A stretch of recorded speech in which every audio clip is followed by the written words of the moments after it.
Hello friends, welcome back to another cryptocurrency video. So today we're going to talk about a different way to figuratively mine coins that requires no immense outlay of hardware or electricity or any of the other things that physical mining require. But first we need to understand some terms, and these terms are going to be important because the next couple of days I'm going to share with you how I stake coins. Now, a lot of people are familiar with the proof of work mining that requires tons of power, tons of hardware, throwing everything you've got at it just to solve mathematical equations to move the blockchain forward. And basically that is out of reach of most people to determine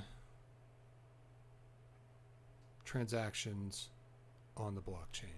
So in proof of work, if I've got a certain amount of let's use Bitcoin for example, because that's the one that's completely out of control for proof of work. If I've got say 10 Bitcoins, and I want to, well, no, let me go back. I've got 10 Bitcoins. They're in my wallet. How does the ledger know, how does the blockchain know where my coins are? Are they in my wallet? Did I spend them? Are they gone? So in the blockchain methodology, it gets updated by what's called the consensus algorithm.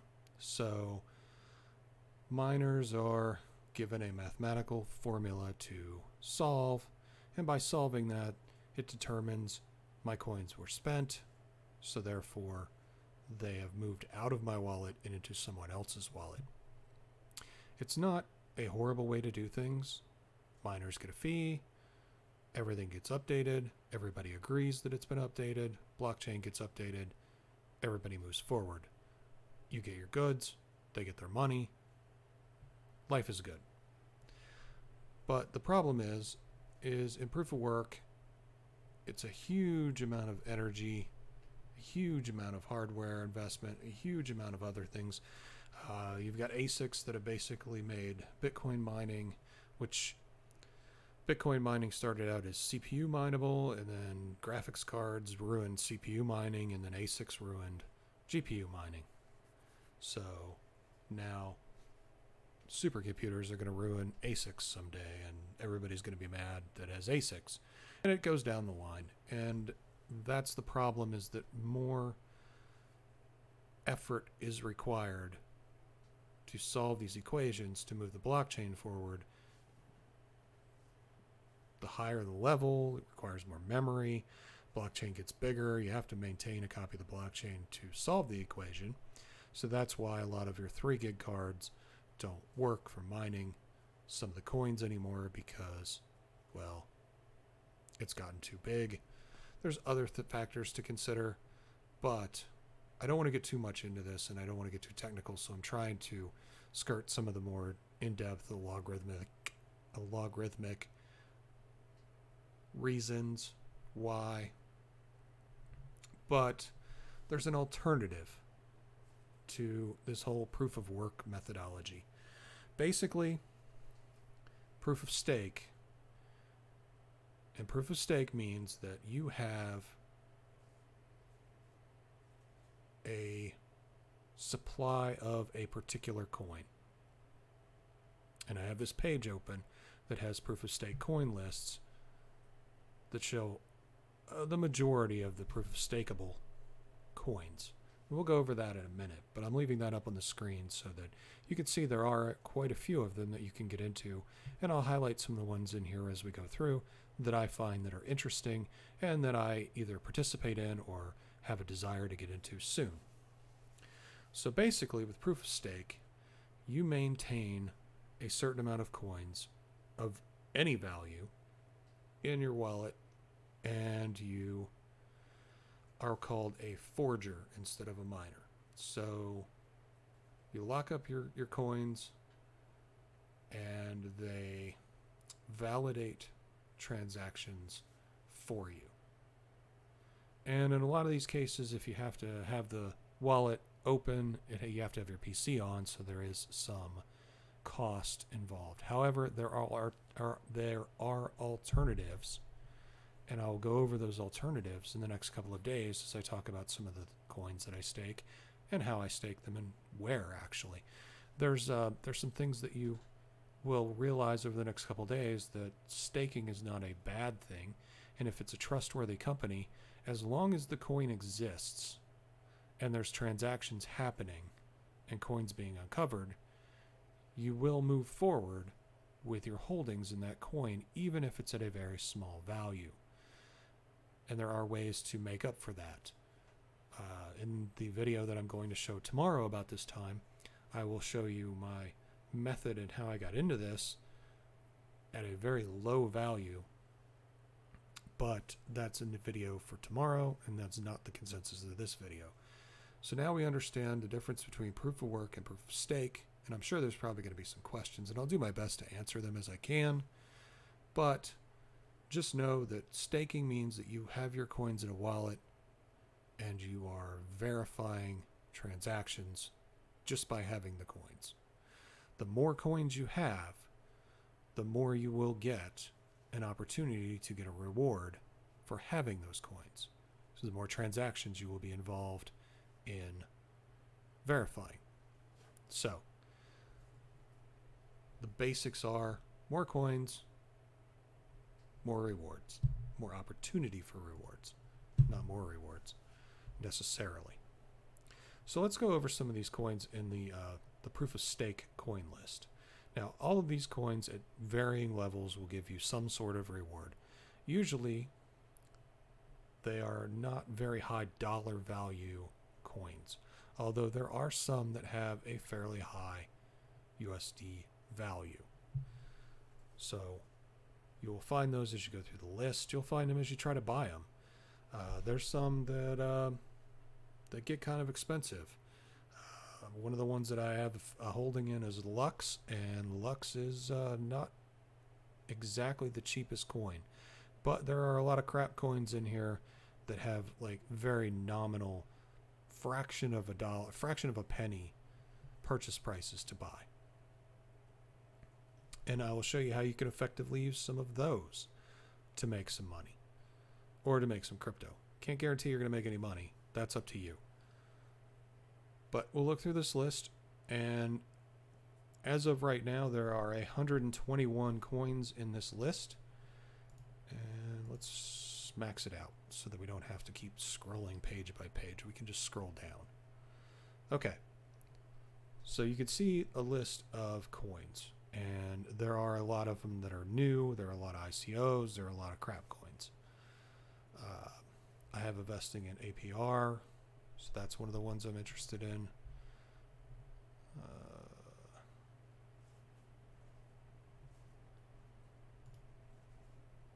Can't get back to light and back to dark. Sorry about that if that got you, but it makes it kind of hard to read some of these. All right, let's go back to the default of 25 because this is not working out. You can't read the coins. I know you can't see them. I can't see them. So going down the list, APR coin is one that I have an investment in. Now, this breaks it down into some pretty technical values as to the value in the 24-hour progress, which has gone down. If it's listed in CoinMarketCap, it'll be in here because that's where they pull their data from.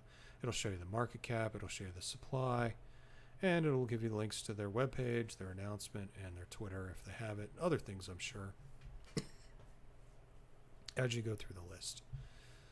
So right now, the interest on solving a coin is 4 APR per block. So every time that a block finishes, they divvy out 4 APR between the people who are due the rewards.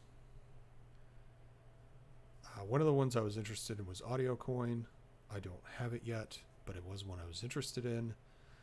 There's another one called Bit Radio that I was interested in, but I haven't picked it up yet. I actually tried working with Bit Radio and I had very poor luck with it. When I started doing this, I tried to target particular coins that were interesting to me. And that kind of made it fun because Bit Radio, it's internet radio. They have hundreds of stations that you can play, for example. And I was very interested in getting into the project and investing in something and holding it and getting some rewards for having it and moving things forward and helping them out. But the best way to get the Bit Radio coins, the Bro coins, is to listen to Bit Radio, and it kept resetting, and it was not really technically fun to listen to. So I realized it still has some work to do. So I have not found Bro on an exchange yet that I can pick up, and I had problems syncing the wallet, so that kind of turned me off to it. I want to look at this audio coin because audio things are definitely of interest to me. Buzz coin, I have some of that.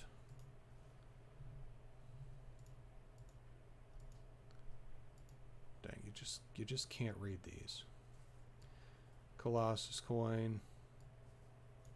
I'll put a link to this so that you can have it open as you're watching it. Crop coin, that's another one.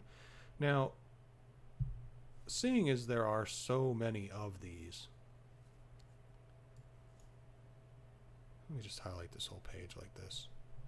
So that way you can at least see the coins and we can talk about them because I can't see them. If there's a project that interests you and you want to participate, this is a great way to participate because the coins that you put in, you get coins back out. So as long as the coin exists and you have coin and you are staking that coin, you will get coins back at some level, like experience points. Experience points is honestly, I don't even want to get into the mechanics behind the coin. I don't even want to get back into the controversy behind the coin, but experience points is one that tends to stake often and hard. The staking that I have for XP, I get a lot of rewards. I think I've gotten probably 5,000 XP pretty easily with very minimal investment. Now, as you can see, experience points does not have the highest value. It's definitely not. Yeah, there it is right there. See, it's a fraction of a penny per. So the more coins you get, but if this does go up, and it has been going up, say this gets to $1, well, I got like 20,000 XP I can ditch for 20 grand. I don't really foresee XP going to $1 a coin, but if it ever does, a lot of people have a lot of it. So let me highlight this page because I know this is the page that I wanted to focus on. So Lux Coin. Lux Coin is a bit expensive at $3.76 per coin. So when you come into Lux, it may not be in your best interest to buy 1,000 Lux because that's going to be $3,000. It may not even be in your best interest to buy 10 because that's going to be $30. But you can buy a fraction of a Lux and stake that and work your way up to an amount. And I'll show you how to do that in the next couple of days. Now, MMO coin is another one that I was very interested in. They're striving to be a currency for multi-user games. They actually have a pretty solid plan in place. I'm probably moving to get into this one, and I actually have been working to pick some of this up. Monkey Project is another one that's really good. They are doing a coin swap right now, so right now is not a good time to get into them. And one of these things that I would definitely stress is that if you're planning on investing in a coin because it seems interesting, it seems like it has potential, it seems to be, you've looked at the charts, you've done some research, understand what state the coin is in. Because there's a lot of coins that just get tossed out there for cash grabs. Like High Coin. That's not a realistic value. Maybe High Coin. I don't know High Coin, so I can't really speak for it. And this is High Coin, not High Coin. But HI Coin here. We use it for an example. I don't know anything about it. Do I want to run out and buy 1,000 High Coin for $5 and start staking it and hope that I get something back out of it? It's currently down 17.24%, so I'm thinking that's probably not the best one to go for. But you go down here to something like Hobo Nickels, which I've heard of, but I haven't done any research on it. It's in an upward trend, so it might not be the best time to buy it. But you would want to look at past performance and see if this is recovering from a dip or spiking or getting a pump or what's going to happen here. So do your research. Check out their website. Check out their announcement. Check out their Twitter. See what they got going on. Maybe they just made a big announcement that really stunned people, and that is how they are getting that rise, because they just developed a new product. They just got in a new contract with somebody else. The hobos got together and, well, they're rioting. That made people happy. So coin went up. Know why it's going up. Don't just assume because it's going up that it's going to continue to go up. Cryptocurrencies are volatile. This could drop 20% tomorrow, and you would be stuck with a coin that you would be gaining more of, and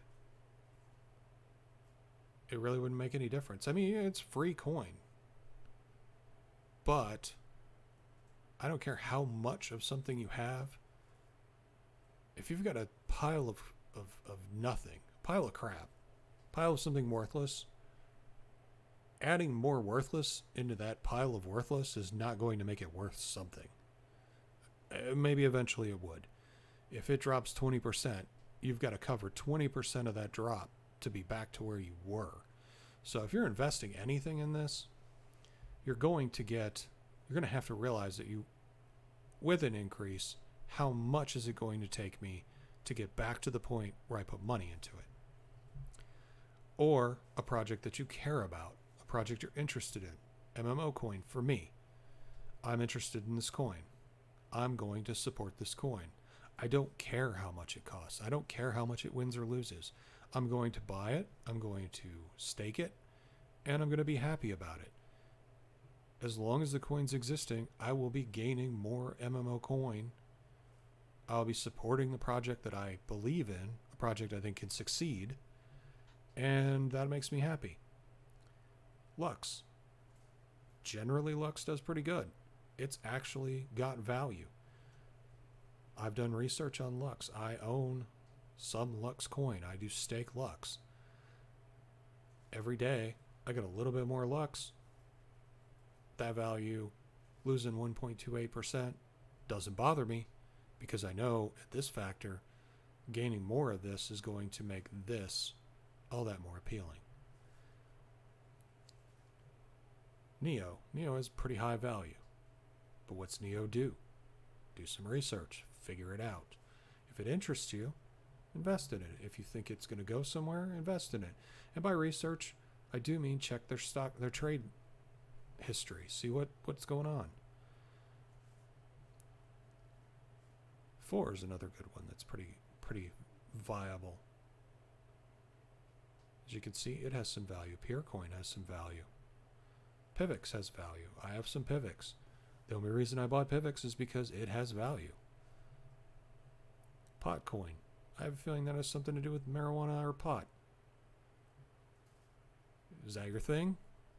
You can invest in it. You can help move this coin forward. I don't know what it does. If I was going to buy it, I would probably at least look at the website and see what their white paper says, see what they're trying to do. Red coin. Red coin's doing some weird stuff right now. I have red coin.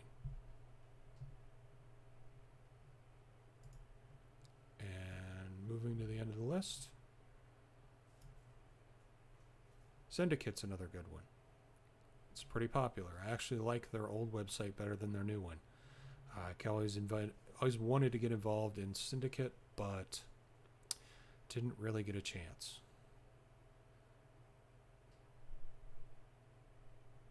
XGoX, I have a lot of staking interest in XGoX. It has no value. I just like the project. So I bought into it. And that is my reason and my logic. All the staking is altcoins. Altcoins are easy to make. Anybody can make an altcoin. You can copy the Dash masternode plan and make your own masternode. You can do your own staking, copy one of these wallets, change some code, because they're all open source. You can copy Syndicate's wallet, change those few things around, make your own coin and call it Indicate. And, or Indicate. And then you have your own coin. But when it comes down to it, and you go look at these web pages, and if the only thing a coin is going to be is a currency, and they're trying to make a fast currency, there's 121 other fast currencies with no purpose whatsoever. But Lux Coin has a purpose. MMO Coin has a purpose. I read their white paper. I understand what they're trying to do. I believe they're moving in a good direction. I think it would be awesome for MMOs to have a standardized currency you could buy things with. Heck, if you could pay for your subscription with an MMO coin, and I can mine the coin, I can play MMOs for free. So where's the downside in that for something that I'm interested in? Now, some coins are having immense amounts of problem and controversy, like experience points. You have to make a choice whether you want to get into that or not. I try to follow most of the coins that I'm interested in. I have holdings in coins I'm not interested in and I don't care about, but there's a reason I have them, and I'll cover that in the next couple of days. More so tomorrow, when I tell you how I started getting into coin staking and explain how that all came about.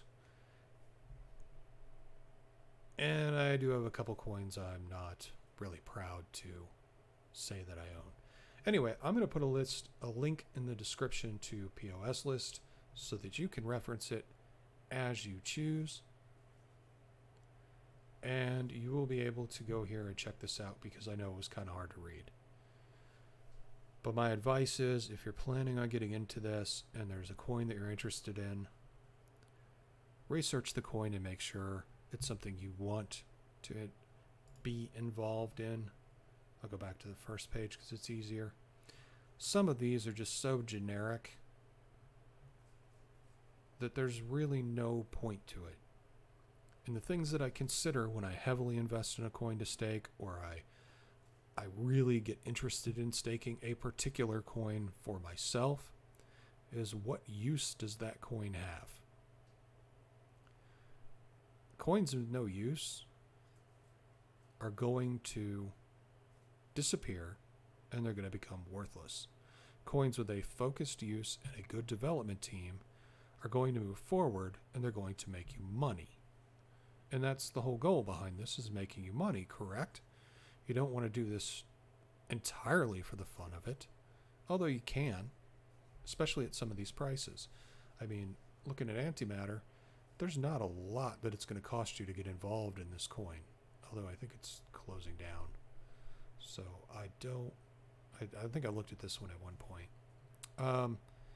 You can look at the interest that it gains per block solved. You can look at their market code, check their links. You can see the supply and the market cap and their estimated value. And if they're not in here, you'll find it by looking around on their page. They usually list where they're listed and exchanges they're traded on.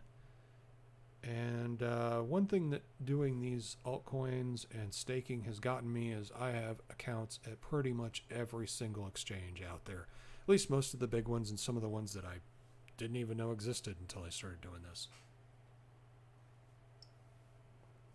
Therefore, be prepared to fill out a lot of user accounts and get a lot of two-factor authentication stuff going on. So that is the basics of proof of stake. And I know I didn't do an entire job of explaining how proof of stake worked, but most of the people I know that will be watching this video don't need a low-level understanding of how coins stake. They don't need a in-depth discussion about coin staking. Most of the people who are probably watching this video are more interested in just a high level, what does this mean? What does it mean for me? So I'm going to sum that up. What does it mean? You buy coins, or you acquire coins through a faucet, or you acquire coins through airdrop, or you're just given coins, or you find them or mine them. Some of these are proof of work and proof of stake, so you can mine them, or they're usually at least proof of stake when they start. So you can mine up a bunch of coins and just hold them in your wallet and gain coins. And like I said, as long as the coin exists and has transactions, you will have the opportunity to gain coins. They don't go away. You don't lose coins. You don't have to pay to stake coins. You get paid to stake coins. So if you have 1,000 coins, you'll come back tomorrow and you'll have 1,001 or 1,010, or you'll have 2,000 if it's a stupid coin that gives you 1,000 per block. So I don't know that there's many of them out there that give you more than 100% per coin. And if they do, the chances are good they're not going to be around very long.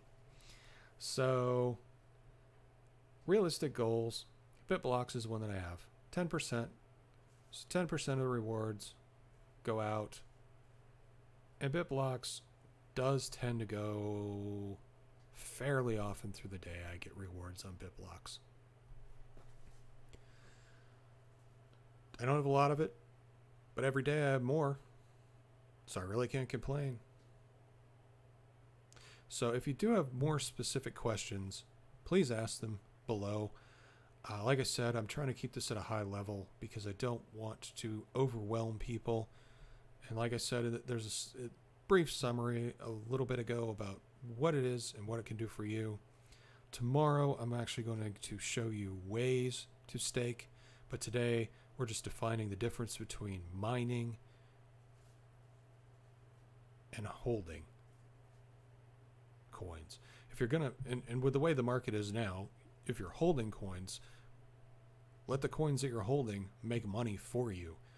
Otherwise, you're just holding coins. And that honestly never appealed to me. I hate when my trading bot is idle. I hate when it sits there and just holds on to stuff. It's ridiculous to me that it's just sitting there not doing anything. Because I have, all right, I'll admit this. My trading bot picked up a significant portion of Doge one day. Probably to the tune of almost 100,000. Maybe it was 200,000 or more. Doge works like a kind of like a binary method. It's either up or down, and you've got to wait for the next up cycle to sell before the next down cycle. And if your trading bot's not fast enough, it'll miss some up cycles and you're going to get stuck with it. So for a week, I had a couple 100,000 Doge. Why?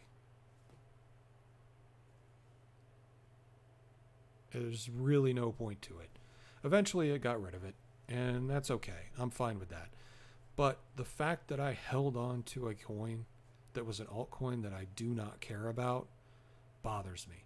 The fact that I can hold on to a coin that while I'm holding on to it is going to make me money is awesome. And the fact that the coins go down, the fact does not bother me as much, because as the coin's going down, I'm actually bringing more coin in. So I'm covering some of my losses as I am watching some of these altcoins start to go down a little bit, and then eventually they go back up. And hey, when they go back up, I've actually got more of it than I purchased. So you can either offset your losses by holding the coins until they go positive, or you can offset your losses by waiting until you've accrued enough of the coin to offset the loss in the first place. Best way to do that? Staking. Tomorrow we're going to talk about how I stake coins without having to use my computer and how I got into this in the first place. And we're going to start visiting the first location where I stake. And there'll be more on that tomorrow, and that'll make things a lot more clear. So I will talk to you guys then. Thank you for watching. I know this was kind of long, but it's a kind of broad subject to go over. And I know I didn't cover it very thoroughly, but there's only so much I can do without getting too much into transaction depth and that murky level that you really don't care about. Anyway, I'll talk to you guys tomorrow. Like I said, tomorrow is going to be a continuation of this where it gets a little bit more in depth and a little bit more on the how-to, and I'll show you some of my transaction history so you can see that. So that will definitely reinforce this video and make it more clear. So I apologize if I left you confused. Tomorrow, you won't be as confused. I'll see you then. Thank you.